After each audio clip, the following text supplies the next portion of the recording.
ছবিগুলো সুন্দর হচ্ছে না, তাই না? আরে তুমি তো ভালো করে ছবি তুলতে পারো না, এক কাজ করো, এখানে দাঁড়িয়ে থাকা ভাইটাকে তুমি ডাক দাও। এ ভাইয়া, এদিকে আসেন তো একটু। আমি ভাইয়া? হ্যাঁ আপনি। কি ব্যাপার, ওই কাপড়গুলো আমাকে ডাকছে কেন? যাই তো। জি ভাইয়া, কিছু বলবেন? হ্যাঁ ভাইয়া, একটু ফ্রি থাকলে আমাদের কয়টা ছবি তুলে দিবেন? হ্যাঁ অবশ্যই দেন। হ্যাঁ ভাইয়া নেন। আচ্ছা ঠিক আছে। একটু ভালো করে ছবিগুলো তুলে দিয়েন যাতে ছবিগুলো দেখতে সুন্দর হয়। ফোন নাম্বারটা দিও। ফোন। হ্যাঁ ম্যাডাম, আমি বুঝতে পারছি, আর আমি খুব ভালো করে বুঝতে পারছি আপনি কি বলতে চাচ্ছেন। কি বুঝতে পারছেন আপনি? আসলে ভাই আমি একজন প্রফেশনাল ফটোগ্রাফার। ম্যাডাম যখন বললো খুব ভালো করে ছবি তুলে দিয়ে, তাই আমি ওনাকে বলছি হ্যাঁ আমি বুঝতে পারছি। আর আমি যদি আপনাদের ছবি তুলে দিই না, অনেক সুন্দর করে আপনাদের ছবি তুলে দিতে পারবো, একটা ছবিও খারাপ হবে না ভাইয়া। তাহলে ভালো কথা, আমাদের দুইজনের সুন্দর করে ছবি তুলে দিন। দেখেন ভাইয়া, ছবিগুলো যেন নষ্ট না হয়, যেন ছবিগুলো ফেসবুকে ছাড়লে লগে লগে ভাইরাল হয়ে যায়। আচ্ছা ভাই ঠিক আছে, আমি এখনই ছবি তুলে দিচ্ছি, পোস্ট দেন। যাক, এই সুযোগে কল লিস্টটা উঠায় নাম্বারটা দেওয়ার চেষ্টা করি, আর ওনাদের টাকা আছে, ছবি তুলে ভান ধরতে হবে।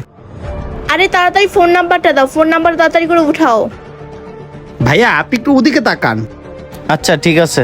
তাড়াতাড়ি করে ভালো করে ফোন নাম্বারটা উঠাও। আচ্ছা আচ্ছা ঠিক আছে, দিচ্ছি, তাড়াতাড়ি দিয়ে দিই। লোকটা যেহেতু ওদিকে তাকায় আছে, এই চান্সে দিয়ে দিই নাম্বারটা।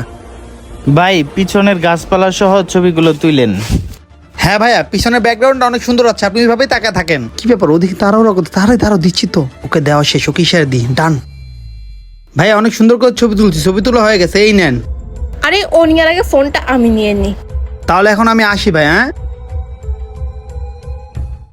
চলো বেবি, আমরা ওদিকে যাই। আচ্ছা ঠিক আছে।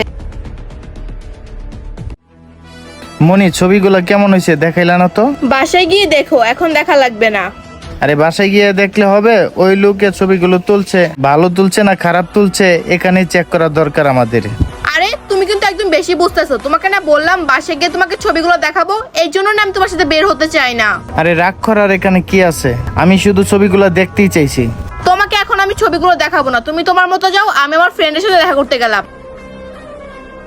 আরে ওই রাগ করে চলে গেলে কোন? আমি শুধু ছবিগুলো দেখতেই চাইছিলাম। ও কি আমার কাছে কোনো কিছু লুকাচ্ছে? ওর ব্যবহার দেখে সন্দেহ হচ্ছে আমার। উফ, ও মনে হয় আমার পিছে পিছে আর আসে নাই।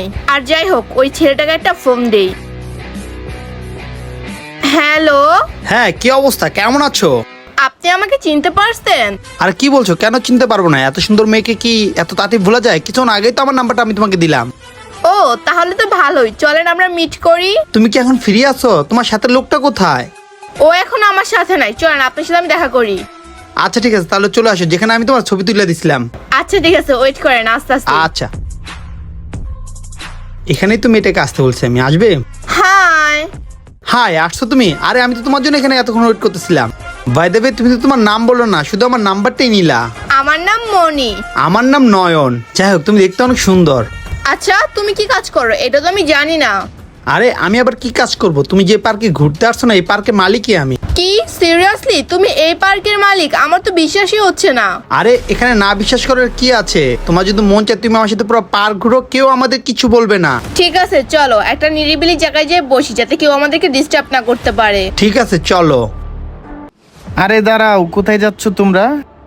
আরে ও সাথে লোকটা দি। কোথায় যাচ্ছ তোমরা তাড়াহুড়া করে দুজন? আরে সোহাগ দেখি এখানে। আরে সোহাগ তুমি এখানে?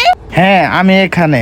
এই ছেলেটা তোমার যদি এতই পছন্দ হচ্ছে, আমাকে একবার বলতে পারতা না? আমার কাছে মিথ্যা কথা বললে তুমি এখানে কেন আসলা? কি হয়েছে, চুপ করে রয়েছে কেন বলো? ধরা খেয়ে গেছো দেখে মুখে কোনো কথা নেই? আর যাই হোক, এখানে ছবি তোলার নাটক করার কি দরকার ছিল আমার সাথে? আরে সোহাগ তুমি আমাকে ভুল বুঝতেছো, তেমন কিছু না। কি আমি কি তোমাকে ভুল বুঝতেছি? আমি তো তোমাকে তখনই সন্দেহ করছিলাম, মনে আছে তোমার, যখন তুমি ফোনে কথা বলতেছিলা? আচ্ছা আমি আসতাছি। আচ্ছা এই কাহিনী, এই কারণেই তুমি আমার সাথে রাগ দেখাইছো? ওই ছেলেকে তোমার ভালো লেগেছে?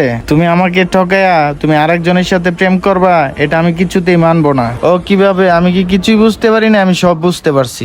যখনই ও আমার সামনেতে ফোনটা কেড়ে নিচ্ছে, যাই ওই কি করে দেখি। তার মানে ও আগে থেকেই সবকিছু দেখে ফেলছে? ছি মনি, তুমি এটা কি করে পারলা? এটা হচ্ছে না পুরুষের জন্য তুমি আমাকে ঠকাইতে পারলা? তোমার কি একটু বিবেকে বাজলো না মনি? একবার আমার কথা বা তোমার ফ্যামিলির কথা চিন্তা করলা না? এই চুপ থাকো, তুমি যেহেতু সবকিছু জেনেই ফেলছো তাহলে তোমার কাছে আর কিছু আমি লুকাইতে চাই না। আর সত্যি কথা বলতে তোমার সাথে রিলেশন রাখতে আমার আর ইচ্ছে করে না, কারণ তুমি আমাকে যেখানেই নিয়ে যাও না কেন তুমি আমার সাথে খারাপ বিহেভ করো, যা আমার একটু ভালো লাগে না। আর তোমার সাথে কি আমার যায়? তোমার কি আছে? তোমার তো একটা গাড়িও নাই, যেখানে তোমাকে নিয়ে যাও হাঁটে হাঁটে নিয়ে যাও। আর এই ছেলেটা পুরো পার্কের মালিক, তাই আমি ওর সাথে রিলেশনে গেছি আর তোমার সাথে ব্রেকআপ, কারণ তুমি আমার কোন সকালাদি পূরণ করতে পারো না। মনি, তুমি কিন্তু ভুল করতেছো, পরে কিন্তু পস্তাইবা। টাকাওয়ালারা কখনোই মন থেকে ভালোবাসে না। আরে তুই এখানে দাঁড়াতে আমাকে জ্ঞান দিস না, তোর থেকে জ্ঞান ভালো আমার আছে। তুই আমার চোখের সামনে থেকে চলে যা। আমি যা করতেছি আমার ভালোর জন্য করতেছি, তোর থেকে বেটার আছে। আর তোর সাথে থেকে আমার লাইফটা পুরো আমি ধ্বংস করে ফেলতেছিলাম। ঠিক আছে মনি, তাহলে আমি চলে যাই। ভাইয়া একটু দাঁড়াবেন? কি বলবেন? ভাইয়া যাওয়ার সময় একটা মনোযোগ দিয়ে কথা শুনে যান। টাকা থাকলে এরকম সুন্দরী মেয়ে পাশে থাকে, টাকা কামান তাহলে এরকম সুন্দরী মেয়েদের সাথে রিলেশন করতে পারেন, তা না হলে এসব মেয়ে জীবনে আর পাবেন না। কারণ সুন্দরী মেয়ে পটাতে চাইলে পকেট ভর্তি টাকা থাকতে হয়। ভাইয়া আমার কথা আপনি বুঝতে পারছেন? তাহলে আপনি এখন যান। চলো বেবি। বন্ধুরা, এটাই বাস্তব, টাকা না থাকলে ভালোবাসা থাকে না। ভিডিওটা ভালো লাগলে লাইক শেয়ার কমেন্টস করবেন। ধন্যবাদ সবাইকে ভিডিও দেখার জন্য। নতুন কে থাকলে আমাদের ফলো করতে ভুলবেন না।